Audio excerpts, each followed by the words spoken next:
आज ओरछा दर्शन के 7वें भाग में आपको दिखाते हैं ओरछा से 4 किलोमीटर दूर एक ऐसा मंदिर जहां पिछली 4-5 शताब्दियों से स्वयं पवनपुत्र हनुमान जी ओरछा की सुरक्षा में तैनात खड़े हैं। इस मंदिर की स्थापना अपने आप में एक चमत्कार है, लेकिन किन परिस्थितियों में बजरंगबली महाराज यहाँ आए और क्यों ये 4 द्वारी वाले हनुमान जी का मंदिर कहलाता है, आइए सुनते हैं पूरी कहानी। जिन पहाड़ सूर्यदेव ने इन हनुमान जी को गौड़वाना से लाकर यहाँ स्थापित किया था, इसके पीछे एक किंवदंती है कि सन 1644 में ओरछा के राजा पहाड़ सिंहदेव थे। ये गऊओं की सेवा करते थे, गऊ भक्ति करते थे। अपने भारत में 1100 राज थे, ओरछा भी एक राज था, गौड़वाना भी एक राज था। इस तरह से लगभग 1100 राज थे, छोटे बड़े। तो अब शाहजहां का उस समय शासनकाल था, तो गौ माता को बध वगैरह ये सब हुआ करता था। लेकिन ओरछा के बुंदेला राजा ये हमेशा विरोध करते थे इस बात का। अगर इन्हें ओरछा के राजा को पता चल जाए कि कोई गौ वध कर रहा, तो पूरी सेना की शक्ति झोंक देते थे और युद्ध करते थे उससे, और गौ मुक्ति करवाते थे, गौ का बंधन। तो ऐसे इन्हें एक बार स्वप्न में दर्शन हुआ गौड़वाने की गायों का। ओरछा के राजा को सुबह 5 बजे स्वप्न आया ओरछे में कि गौड़वाने की गायें चिल्लाने कि महाराज आप गौ की सेवा करते हो, गौ की भक्ति करते हो, तो हमें किसी तरह से मुक्ति दिलवाओ। हमारे यहाँ का राजा हृदय साय है, जो बड़ा अत्याचारी है, हम लोगों को कष्ट देता है, किसी तरह से मुक्ति मिले, ऐसा कोई उपाय करो। राजा से गायों ने प्रार्थना की स्वप्न में। तो अब राजा ने सुबह जैसी नींद खुली तो मन में सोचा कि स्वप्न तो सही भी होता है, गलत भी होता है। इसलिए अपने दूतों को, भाटों को आदेश दिया कि तुम गौड़वाने में जाओ, वहां पर गायों की दशा देख के आओ, वहां गायों की क्या दशा है। तो भाट लोग गौड़वाने में गए, गौड़वाने से वहां देख कर आए और ओरछा के राजा को एक पद सुनाया।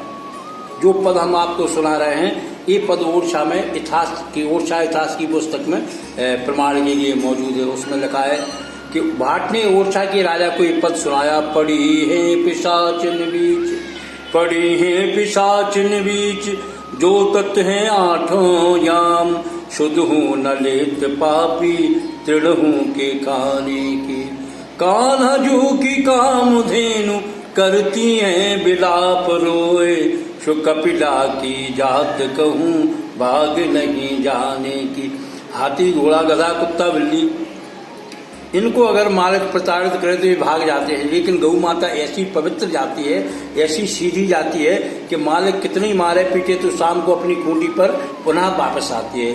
तो कपिला की जात कहूँ, भाग नहीं जाने की। रोज रोज उठत भोर, अरज करत राम जूशों, कब फौज चढ़ी आवे तुमरे राज के घराने की। वीर सिंह जू के कुंवर, प्रबल पहाड़ सिंह जू, तेरी बाट जोहती हैं गौए गौड़वाने की, तेरी राह हेरती हैं गौए गौड़वाने की। ये पद सुनाया महाराज जी। वहाँ की गायें तो आपका इंतजार करती हैं, हल में चलती जाती हैं, अश्रु बहाती जाती है, कब ओरछा के राजा आए और हमें मुक्त करे। राजा ने जैसे ये पद सुना तो राजा के नेत्रों से अश्रुधार बहने लगे। ओरछा से तुरंत पूरी सेना लेके चल दिए, 1 मिनट भी विचार नहीं किया। यहाँ एक बावड़ी बनी है, इस मंदिर से भी पुरानी बावड़ी है। जिन राजा वीर सिंहदेव ने झांसी का किला बनवाया था, उन्हीं ने एक 52 बावड़ी, 52 कुआं तालाब एक ही रात्रि में नींव डाली थी, क्योंकि अकाल पड़ गया था, हैंडपंप की कोई व्यवस्था नहीं थी, तो जल के लिए बीच में कुआं खोदा, पर उसमें सीढ़ियाँ लगा देते थे, उसे बावड़ी कहते हैं। ऐसी बावड़ी के जल का सहारा लेके पूरी सेना का यहाँ पड़ाव डाला गया। ओरछा के राजा ने सबसे कहा कि बताओ कैसे युद्ध किया जाए। सेनापतियों ने कहा महाराज जी, गौड़वाने में तो अपनी सेना से 4 गुना ज्यादा अधिक सेना है, विजयश्री मिलना तो बड़ा मुश्किल है। तो राजा ने कहा जब विजयश्री नहीं मिलेगी तो ऐसे युद्ध करने से फायदा क्या है। हमारा उद्देश्य गौ माता की सेवा है कि गौ माता के प्राण बचें और गौ माता की सेवा हो। तो अब सेनापतियों से कहा कोई उपाय, ऐसी युक्ति बताओ जिससे हमें विजयश्री प्राप्त होगी। तो सेनापतियों ने कहा महाराज जी, अब तो केवल देवताओं का ही सहारा है, अगर कोई देवता सहारा सहयोग कर दे हमें तो हमें विजयश्री प्राप्त होगी, वरना कोई उपाय नहीं। तो किसी ने कहा राम जी का आह्वान किया जाए, किसी ने कहा भगवान कृष्ण जी का आह्वान किया जाए, किसी ने कहा भगवान भोलेनाथ का, किसी ने कहा महाराज जी चारों युग परताप तुम्हारा, है परिशुद्ध जगत उजियारा। ये हनुमान जी महाराज ऐसे हैं कि इनने चारों युगों में सबको सहयोग किया है। इनने धर्म की रक्षा करने के लिए, देवताओं की रक्षा करने के लिए चारों युगों में अपने रूप धारण कर करके सबका सहयोग किया है। अब तो अगर हनुमान जी महाराज हमारा सहयोग कर दें तो हमें अवश्य विजय प्राप्त होगी, ऐसा कहा। तो राजा ने कहा कि तो अब भगवान का ही स्तवन किया जाए, मरता क्या नहीं करता। अब युद्ध के लिए जा रहे हैं, प्राणों को अपने दाव पे लगाए, तो हनुमान जी का सच्चे मन से आह्वान किया इसी जगह से। राजा ने कहा देखो, लेत सदा सुधि दीन की, कली में कृपा निधान, गौ माँ की रक्षा करें, गौ माँ की रक्षा करो, पवन पुत्र हनुमान। हनुमान जी से प्रार्थना की, सबने मिलकर कि हे भगवान, अब तो किसी तरह से आप गौ माता की रक्षा करो। हमारे प्राण 100 बार चले जाएं, लेकिन उन गौ माता की रक्षा के बाद पहले उन गौ माता के प्राण बच जाएं, फिर हमारे प्राण 100 बार चले जाएं, ऐसी कृपा करो। सबने हनुमान जी का स्तवन किया। अतुलित बलधामम हेम शैलावदेहम, दनुज बन कृशानम, ज्ञानी नामुग्रगण्यम, शकल गुण निधानम, वानराणामधीशम, रघुपत प्रिय भक्तम, बात जातम नमामि, रघुपत प्रिय भक्तम, बात जातम नमामि। जैसे हनुमान जी का सबने स्तवन किया, सो हनुमान जी की गगन मंडल से ओंकार सुनाई दी। राजा ने कहा हनुमान जी महाराज की जय। अरे हमने हनुमान जी का प्रार्थना किया और हनुमान जी की ओंकार सुनाई मिल गई हमें, तो ये सब शुभ शकुन हो गया। भगवान सीधे आके किसी से तो मिलते नहीं कि भैया हम आ गए। अरे हम प्रार्थना करते हैं, उनने अपना आशीर्वाद दे दिया, अब हमें अवश्य विजय प्राप्त होगी। ऐसा ओरछा के राजा ने सब सेनापतियों से कहा अब चलते हैं युद्ध के लिए। यहाँ से गए युद्ध के लिए, गोड़वाना राज्य में पहुंचे। गोड़वाना राज्य मंडला डिस्ट्रिक्ट में कहीं स्थापित है, रानी दुर्गावती का किला है, उसी को गोड़वाना राज्य बोलते हैं। तो गोड़वाने में पहुंचे, वहां पर 1 महीने तक युद्ध किया।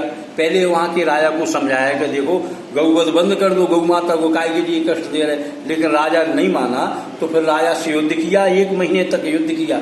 1 महीने तक युद्ध करने के बाद विजय श्री प्राप्त हो गई, गौशालाएं खुलवाई, राजा को बंधक बनाया।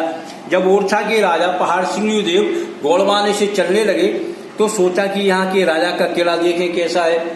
तो गोड़वाने के किले में घूम रहे थे, तो बेसमेंट में तलघर में यही हनुमान जी महाराज, तलघर में यही हनुमान जी महाराज उपेक्षित अवस्था में पड़े थे, क्योंकि पहले के राजा लाए थे हनुमान जी को, विधिवत रूप से स्थापना किए थे, आरती पूजा करते थे। लेकिन जब से गौवध शुरू हुआ, जब से मूर्ति पूजा बंद हो गई, हनुमान जी की आरती पूजा बंद, उपेक्षित अवस्था में पड़े थे। राजा ने जैसे हनुमान जी के दर्शन किए तो कहते यदि प्रेम सच्चा है तो मूर्ति भी बोलती है, यदि प्रेम सच्चा है तो मूर्ति भी बोलती है। लगा कि हनुमान जी हमसे ये कह रहे हैं कि हमें साथ में ले चलो। सो राजा ने हनुमान जी को साथ में किया कि चलिए प्रभु भगवान ओरछा चले, और रथ में बैठाल के लाए। चलते चलते रथ यहाँ तक आ गया, हनुमान जी यहाँ तक आ गए। और राजा तो ले जाना चाह रहे थे ओरछा में, अपनी नगरी में, किले में बैठालते। राजा नाती पोता सब नित्य दर्शन करते, लेकिन हनुमान जी की कृपा रथ इतना भारी हो गया कि यहाँ से आगे ना बढ़े। तो सेनापतियों को आदेश दिया ओरछा के राजा ने कि देखो भगवान की जैसी इच्छा, हनुमान जी के लिए यही मंदिर बना दो, यही स्थापना कर दो हनुमान जी की विधिवत रूप से। राजा ओरछा चले गए, सेनापतियों ने यहाँ मंदिर बनाना शुरू कर दिया। मंदिर बनना शुरू हो गया, बनते बनते सुबह 2 से 10 बजे तक ये द्वारी तक मंदिर, ये द्वारी है ना, ये द्वारी, इस द्वारी तक मंदिर बन गया था सुबह 10 बजे तक। अब राजा को नहीं रहा गया, राजा के मन में ये अभिमान आ गया कि जिस राज्य को जीतने के लिए बड़े बड़े राजा डरते हैं, वो उस राज्य पे हम विजय श्री प्राप्त करके आए हैं, ये हमारी बहुत बड़ी शक्ति हो गई। तो राजा ने अपनी मूछ पे हाथ घुमाया और अपनी राज्यसभा में कहा कि हम गोड़वाना फतेह करके आए हैं, गोड़वाना में विजय श्री प्राप्त करके आए। जैसे ही राजा ने मूछ पे हाथ घुमाया, जब तक मंदिर द्वारी तक बन चुका था, उसके बाद अब मंदिर में एक कंपन सा जैसा हुआ। और ये सेनापतियों ने कहा, क्या कारीगरों ने कहा सेनापतियों से, महाराज जी मंदिर में ऐसा लग रहा है जैसे कंपन हो रहा हो। सेनापतियों ने कहा अरे तुम काम करते रहो, तुम्हें क्या मतलब, तुम्हें लग रहा होगा ऐसा। अच्छा, दिन में जितना भी काम हुआ, रात्रि में द्वारी के ऊपर जितना भी काम हुआ, वो रात्रि में छार छार होकर गिर गया नीचे। 1 दिन, 2 दिन, 3 दिन, बराबर प्रक्रिया होगी, तीनों दिन छाड़ होकर गिर जाए, द्वारी के ऊपर काम ही ना हो पाए।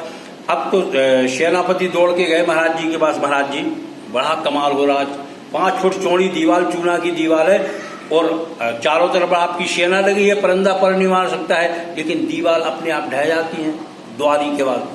राजा ने कहा कब से हो रहा? महाराज जी आप वहां से आए दूसरे दिन में 10 बजे से।